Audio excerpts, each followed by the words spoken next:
Welcome to Mind Body Monday, and thank you all for joining me. This is the second part of my two-part series entitled The Keys to Lasting Change, How to Make Change Stick. Now, in today's session, you're going to discover the next 7 strategies in my 14 steps to make change stick. However, if you missed part 1, don't worry. You can catch it up on YouTube or my podcast, and you can still pick up from this point forward. So in today's session, you're going to learn about one thing to let go of, to feel happier, so your changes are more likely to last. Then you're going to discover the one habit that all successful people have in common. And for me, this third point, which is understanding the secret to starting again and getting up off the floor, for me is the heart of these 14 steps. And I'll share that with you in a minute. And then you're going to discover the 2 most research-based strategies that could ramp up your success to 95%, regardless of what it is you start out to accomplish. And then finally, I'm going to share with you my favorite secret sauce to get even more benefits. So if you haven't yet, you can grab a pen and paper and make some notes, and let's get started. For those of you who are new, welcome. My name is Avraham Gundle. I'm the founder and director for the Center for Integrated Medicine. I'm trained as an osteopath, and I practice functional and integrated medicine. So before we jump into today's topic, I want to quickly summarize the 4 key take-home points from part 1. So grab your pen and paper and let's get to it. The first point from last session is to connect to your why. What's your motivation for wanting to change or take on this project or take on this task? The context here is taking your health to the next level. So if you want to start exercising, or you want to lose some weight, or cut out sugar or gluten, or drink more water, or cut down coffee, or get more sleep, or whatever it happens to be, connect to your why and write that down. And the deeper dive you can get into it, the better. Connect to your reasons. Now, this is the crucial first step, because when you lose your why, you'll lose your way. The second key point I covered was know that you will fall. We are all human beings, and we will all fall at some point in time, metaphorically that is. It doesn't mean anything about you at all. Give yourself time to regroup, embrace yourself compassionately, and when you're ready, get back up and into the game. The third point I covered was when you get stuck, ask my favorite power question, which is, what is my next smallest step? Sometimes we get overwhelmed with all the details and moving parts. Just simply asking yourself, what is my next smallest step? And often it will say this out aloud, and bang, the next smallest step becomes clear to me. The fourth step, and that I shared in the first part, was how to keep your momentum going. It generally, our pizzazz, our energy fizzles out pretty quickly. Enthusiasm dies out pretty quickly. And I shared 2 of my favorite strategies to keep your momentum going. So you can check out the replay when you can. So following on from that, let's jump into part 2 of the keys to lasting change, how to make change stick. And by the way, if some of you are wondering, how did I come about with this series? Well, I needed help. I needed help in my personal life, and I needed help in my professional life. I'm always wanting to take my health to the next level, physically, emotionally, spiritually, and find myself taking on things, but very quickly fizzling out, losing momentum, getting distracted, losing focus for many different reasons, things happening in life, the chaos and confusion of everyday living. So I needed some strategies to help myself stay the course. And then professionally, often when I make recommendations to patients and they come in for a follow-up or WhatsApp me or check in with them a few weeks later, they haven't started or they can't remember what it is they're supposed to be doing, even though everything was very clear and we went over everything, but it's just normal, part of the human condition. So I decided to do some research and put together these 14 steps. And my sense is they're going to be growing, although I'm working to keep them as simple as possible. So that's sort of my backstory, how I got into these to help myself and help my patients. So let's jump into the first one, which is learning to let go of this one thing to feel happier. Now, I'm just curious. You're here on the live, and if you're watching a replay, go ahead and type in the chat or type in the comments. What do you think this one thing is that when you let go of, you will not only be happier, but you're going to be more successful in whatever you do? Go ahead, type in the chat. What is this one thing that when you let go of, you'll be happier and more likely to be successful? And as you're typing in the chat, yes, fear of making mistakes, that is a big one. Thank you, Dover. That is really important. In fact, I think you've just given me the 15th point. That is something I haven't covered, but I think it's perhaps under the rubric of falling. Very good. Thank you for that. I'm going to call out the letting go of perfectionism. In order to make lasting changes, I have found it's best not to sacrifice the good for the perfect. It's what I call learning to embrace the perfect imperfection. If something's worth doing, it's worth doing badly at the outset. So when you can't meet your goal in an ideal way, or things don't work out the way you would like to ideally or perfectly, that's okay, because you got it perfectly imperfect, and that's fantastic. For example, if you can't get your full 20-minute or 40-minute workout in, your yoga, your Pilates class, or your walk, or whatever it happens to be, and you just managed to do 5 minutes, that's amazing. It will keep that change and memory going in your body, and you'll get a lot of benefits as well. And if you've eaten something that perhaps you shouldn't have, then don't stop your diet completely because of that. Start again in the next moment or the next day. It's not about getting it perfect. It's about just keeping the momentum going. And whenever I complete something, especially when it's less than perfect, I say aloud, mission accomplished, and I give myself a high five or a check mark in the air with my hand, just to check it off the list. It's good enough.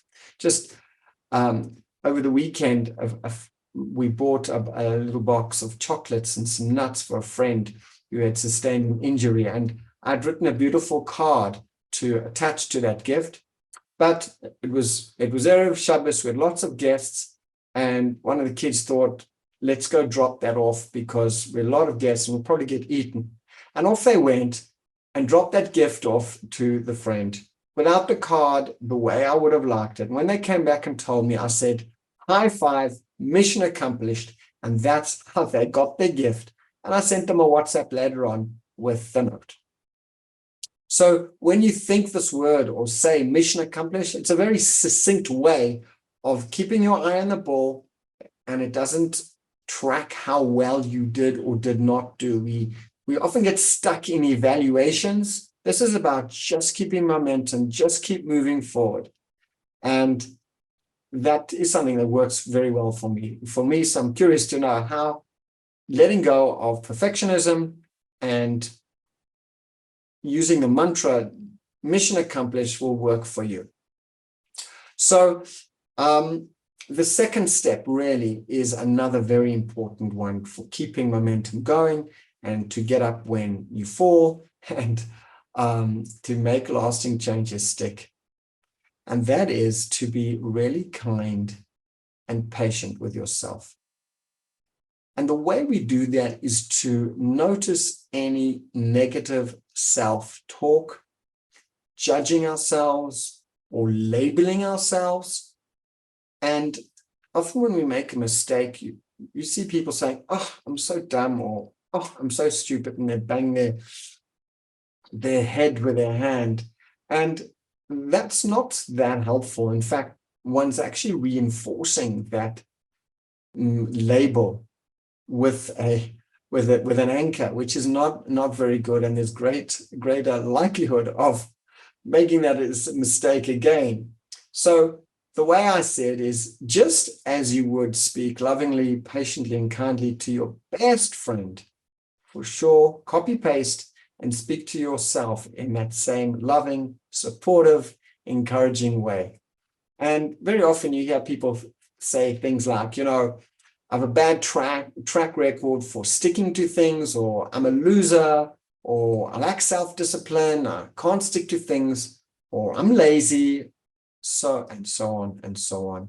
All these negative judgments and labeling about ourselves totally get in the way to sticking to a successful long-term change. So the first step is become aware of that inner dialogue, and then pretending you are your own best friend for now until it becomes your reality, and speak kindly, patiently, and encouragingly to yourself.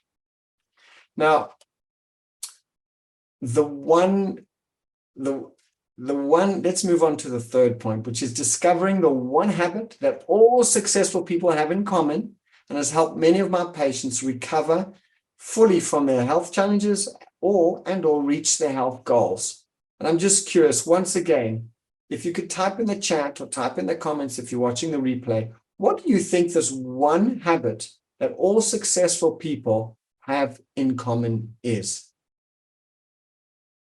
And as you're typing that in the chat, it is being consistent. Now, I know a lot of you, possibly when you hear being consistent, you may have that negative thought come up in your mind. Well, I'm not consistent. Well, if there's time, we'll go into some myth busters, because there must be something in your life that you do consistently.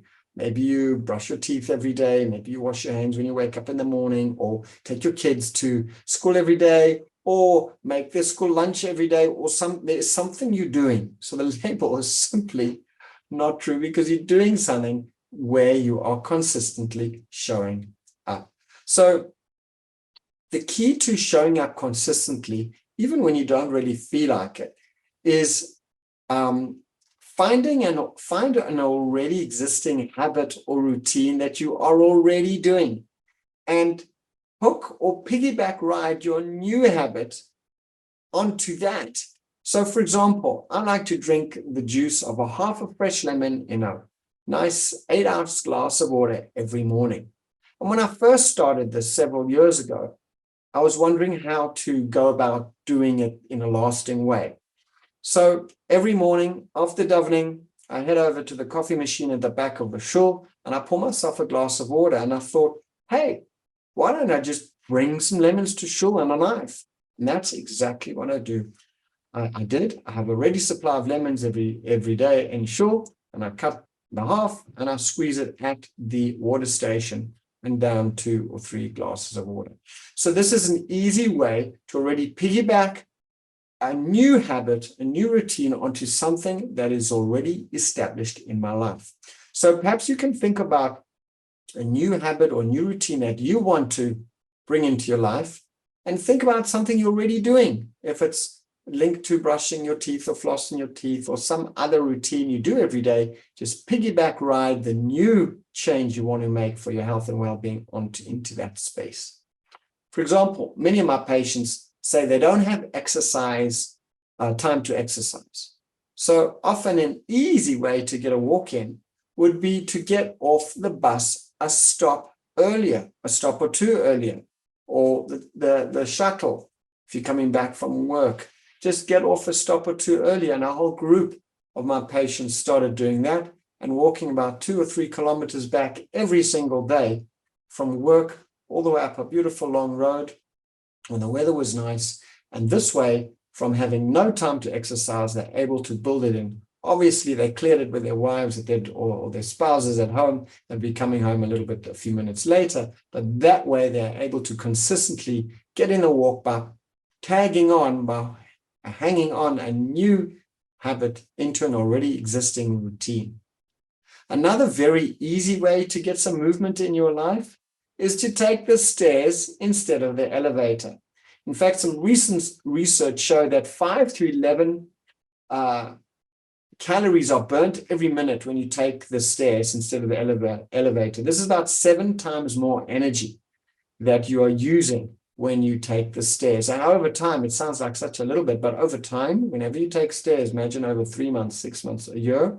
For example, when I get off a long flight or even a short flight, I see all these people going on the elevator, stair carrier, people carrier. And yes, we're all tired and it's been through the night, but my body needs to move. I want to move my lymphatics. I've got another leg of the journey, and I just take my wheelie and my overnight and walk the full length of the corridor until I get to my passport control or whatever. So it's building in a new habit, new routine into something that's happening already. And it's just raising your level of consciousness so you can look for opportunities and find new ways where you hadn't considered before. 2 other thoughts on this topic of finding new ways to add a routine into something that you're doing already is a lot of my patients say they don't have time or they forget to drink water. Yes, there are apps that can remind you and alarms on your watch, etc. But an easy way to get your first 2 or 3 cups of water in, especially if you have a morning routine of drinking coffee or drinking something hot in the morning, which most people do, be it herbal tea or whatever, is to put the pitcher of water right there next to your coffee machine or at that tea station, and then drink 2 or 3 cups of water right before you have your tea or coffee. And that way you'll be able to link in this new hydration hack. The last idea, and it'll touch on something I'm going to share shortly, is to join an exercise class that will give you group accountability. Yes, whether there's always generally I've found there are classes at all times of the day that you can find to help you get that accountability to yourself, and maybe even hire a coach or a friend that you can go walking with. And I'll touch on this a little bit later, but joining a class will help you give you that extra bit of group accountability. So before I share with you my favorite strategy for sustaining lasting change, since it is Mind Body Monday, let's have you all sitting up in your chair if you can, keeping your eyes open. This is the time to involve your body and taking a nice deep cleansing breath in through your nose. This is the audience participation section. Breathing in through your nose. And as you breathe out, just gently pushing your shoulders down. As you push your shoulders down, feel the gentle stretch in your neck and shoulders, nice and easy. And then once again, a nice deep cleansing breath in through your nose. And this time as you breathe out, pushing your back against the back of the chair gently. This engages your core muscles, brings your focus back into your body. And then once more, nice deep cleansing breath in. And as you breathe out, just gently tap your feet on the ground to ground your body.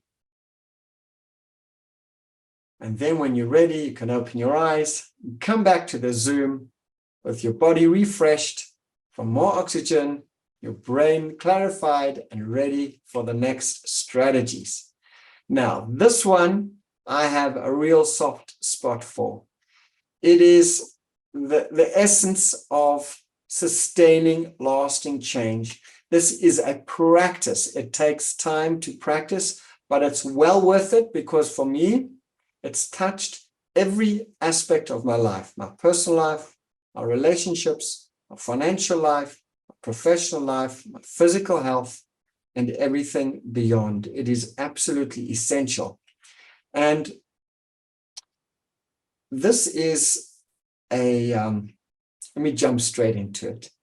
The way I conceive of a day is not a 24-hour time block. but rather I see the day as 24 hours times 60 minutes, which adds up to 1,440 minutes. Hence the Thrive 1440 Thrive concept that I am teaching and is the hub of everything I am about. Because the essence of this is really rooted into creation. I don't want to get too deep too quickly, but we say that the Creator creates the world anew every day. The truth is, He creates the world anew every moment and every nanomoment. And right this moment, He's creating the world anew right now. So whenever you start out on a new program, or whenever you do something and you get off track, or you fall, or you need to course correct, just remember that you've got 1,440 opportunities, 1,440 moments to try again. So if you mess up one of those or a bunch of those, just do the math. You've got 1,339 left, or whatever is left. And that way, the likelihood of you having a good day or a bad day becomes less possible, because you'll experience you having good moments and less good moments. Just imagine for a moment that you have a beautiful leather purse with $1,440 inside, or pounds, or whatever currency you want to work with. And some dollars have fallen out through a hole in the purse. Could you imagine just throwing out the rest of that cash in your purse? Of course not. No one would do that. Rather, either fix the hole or get another person, take that cash out that you've managed to salvage. That is exactly how 1440 Thrive philosophy and practice works. It's about regrouping and refocusing the next moment, because it really is a brand new moment waiting to be used in the best possible way. So let's move on to number 5. And this is another strategy that will ramp up your success to about 42% according to research when you do it, and will help you stay the long term with whatever change that you want to make. And that is writing down your outcome, your goal, what it is you want for yourself, whether you want to lose more weight, whether you want to drop sugar or drop gluten or drop your dairy or get more sleep, start walking, or whatever it happens to be in your life and your health. When you write it down, research shows that you're about 42% more successful in achieving that. And 3M did some interesting studies to validate and understand why could this be so. And they discovered that the process of visualizing, rather visual observing, seeing, is about 60,000 times faster than imagining things. So writing down your goals will help you see them clearly and make all those connections in your brain. And that way, it's more likely that you will make the changes and act accordingly to what you see. And this will be much more successful than just thinking about what you'd like to do. Writing it down is even more effective. So what I like to do is put some little sticky notes. I have a whole bunch of different colors right next to my desk. I've got yellow ones and green ones and pink ones, and I stick them on my fridge in the kitchen, or I stick them on my bathroom mirror or on my vision board next to my bed. And every now and then I change them up, change the colors, keep them fresh, keep them vibrant. And this way I stay on track with whatever it is I want to focus on, because energy goes where your focus goes. The second part of this, of ramping up your long-term ability, if there's such a word, of staying in your program, is to have an accountability partner. With writing down and having an accountability partner, research shows that your success can go up to, yes, 95%. So this could be a friend, a spouse, a coach, and things like a quick daily call, or a daily check-in, or an SMS, whatever it happens to be. This is the way you'll be successful. I'll just share a quick personal story about this. When I was training for the Ironman marathon, which involved, for those of you who don't know, it is a pretty grueling process where I started off with a 3-kilometer swim in a lake, freshwater lake. It was around 4:30, 5 o'clock in the morning. After that 3-kilometer swim, we jump on our bikes and do a 105-kilometer cycle. And after that, we put on our running shoes and head off for a full 42.2-kilometer marathon, all in succession. The only way I was able to train for this Ironman triathlon and complete successfully was to have a buddy, was to have a friend, was to have an accountability partner. And with some coaxing and convincing, I found a friend and we trained together and we finished together. This way, we kept one another accountable, connected to our whys, and was able to sustain the course of this grueling competition. Now, you don't need to have such ambitious goals for this to work. It could be anything, big or small, it doesn't matter. It works across the board.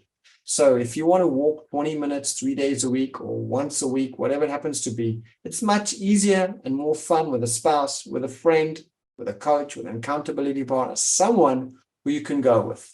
And if you can't find them, just put on some music, listen to a show, and off you go. Just do it. Don't overcomplicate it. But this way, writing your goals down and having someone to support you will ramp up your success tremendously. Let's end with the final strategy. And this you're going to love because I do. This is be playful. Find ways to have fun doing what you're doing. You know, at a recent workshop I was giving, I started off with this question, and maybe you can type your answers into the chat. Finish the sentence for me if you can. I will be happy when. Go ahead. If you can finish the sentence, either in your notes or in the chat. I will be happy when.